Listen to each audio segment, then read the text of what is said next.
30여 년 공직 생활을 마감하고 정년을 6년 남기고 명예퇴직한 시점은 2023년입니다. 마음속에 명예퇴직을 염두에 두기 시작한 시점, 그러니까 정년까지 다니지 않아도 되겠다는 생각이 든 시점은 2021년 즈음입니다. 설렁설렁 일하면서 정년까지 다닐 수 있었지만 그런 모습을 혐오했던 내가 그렇게 직장 생활한다는 것은 있을 수 없는 일이었습니다. 마인드가 바뀌자 생활 모두가 하나씩 변해갔습니다. 그야말로 떨어지는 낙엽도 피해가는 생활을 했습니다.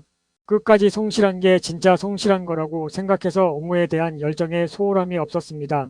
저녁 술자리 회식은 참석하지 않았고 여직원들하고는 업무적으로 꼭 필요한 말 아니면 말도 섞지 않았습니다. 공직 생활하면서 평소 점잖은 분이 사소한 실수로 논란의 중심에 서는 경우를 가끔 보았습니다.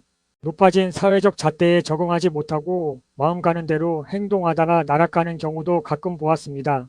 직장 생활하면서 실수를 안 하려고 노력하는 것도 좋지만 더 좋은 것은 실수가 발생할 개연성이 있는 자리를 처음부터 피하는 것입니다. 있는 듯 없는 듯 조용히 내 할 일 하면서 지낸 시간이었습니다. 평소 호의적으로 대해준 동료 후배 선배들과 유종의 미를 거두는 것도 소홀히 하지 않았습니다. 한 사람 한 사람 연락하여 식사를 대접했습니다. 지난 시절 나에게 베풀어준 호의에 대한 감사의 뜻을 표현하는 자리였습니다. 씀씀이는 주졌고 월급 타고 보너스 타면 주저없이 삼성전자 주식을 사 모았습니다. 당시 삼성전자는 8만원에서 7만원, 6만원, 5만원으로 기약 없이 하락하던 시기였습니다. 손실은 점점 불어났지만 나는 닥치고 수량을 모았습니다. 참고로 삼성전자가 이렇게까지 오를 거라고는 진짜 상상도 못했습니다. 내가 블로그에 재테크 관련 글을 쓰기 시작한 것도 2021년부터입니다. 우리의 인생에서 꾸준함을 이기는 게 있을까요? 꾸준히 글을 쓴다는 것은 엄청난 노력과 관심과 에너지를 필요로 하는 것입니다. 생각을 정리하고 자료 수집하고 팩트 체크하는 과정을 거치면서 평소 몰랐던 많은 것을 알게 되었습니다. 내가 후배들한테 가장 추천하는 것이 바로 블로그 글쓰기입니다. 어디서 뭐 먹었는데 맛있더라 이딴 거 말고 신문이나 책을 읽고 자신의 생각을 곁들여서 글을 쓰는 것을 권합니다. 블로그는 유튜브가 되고 강연이 되고 책이 될 것입니다. 점심시간에 여럿이 식사하는 것은 물론 좋지만 언제부터인가 그 시간이 너무 소중하게 느껴졌고 일주일에 서너 번은 간단하게 샌드위치 먹고 내 시간을 활용했습니다. 연금을 60세부터 받는 것이 좋은가 조금 줄더라도 조기에 받는 것이 좋은가 선택의 기로에서 나는 조기에 받는 것을 선택했습니다. 금액은 좀 줄지만 나는 그게 더 낫다고 생각했습니다. 지금부터는 퇴직 후에 얘기를 해보겠습니다. 제일 먼저 건강보험공단에 연락하여 임의계속가입 신청을 했습니다. 퇴직 후에 건강보험료가 갑자기 인상되지 않게 하는 제도입니다. 퇴직하고 바로 신청해야 합니다. 유효기간은 3년이며 지금은 3년이 지나서 회사 다닐 때보다 많은 금액을 건강보험료로 내고 있습니다.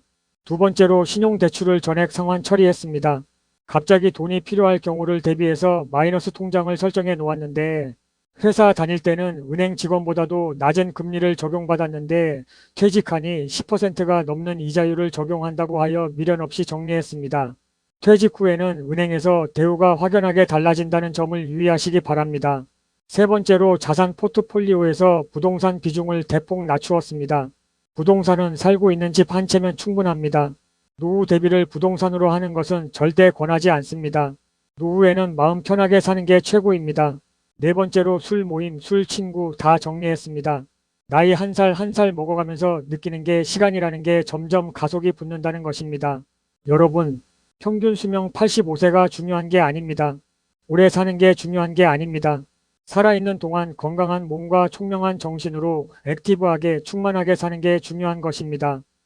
하나라도 더 배우는 게 중요한 시기에 남자들끼리 몰려다니면서 퍼라 마셔라 하고 싶지 않았습니다.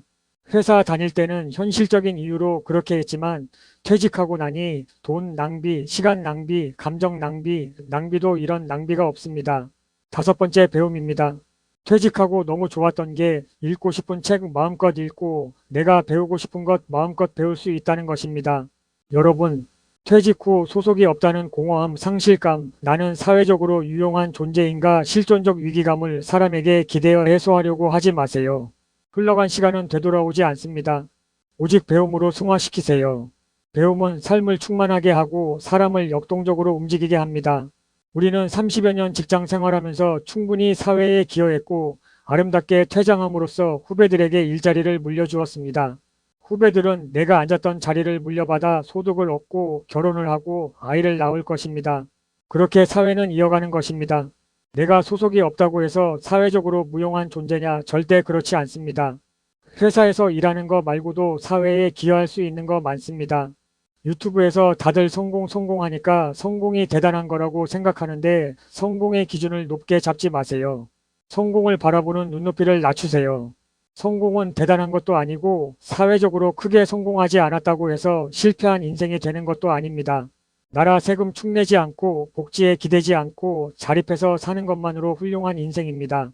모든 영상은 나의 경험, 나의 생각을 바탕으로 하며 영상의 대본은 직접 작성합니다.